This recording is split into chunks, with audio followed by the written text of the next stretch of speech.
Mavzu immun tizimiga bog'liq kasalliklar. 222-guruh Mamatqul va Sevinch. Immun tizimi kasalliklari immun tizimi organizmni himoya qiladi.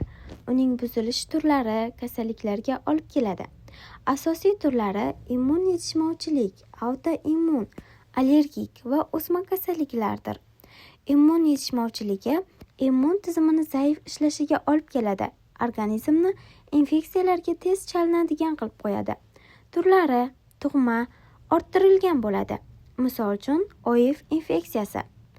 Autoimmun kasalliklari immun tizimi o'z hujayralarini begona deb qabul qiladi. Natijada sog'lom to'qimalar zararlanadi. Bunga misol qilib, revmatoid artrit, qizil yuguruk, birinchi tip diabeti, allergik kasalliklar. Immun tizimi zararsiz moddalarga ortiqcha reaksiya qiladi.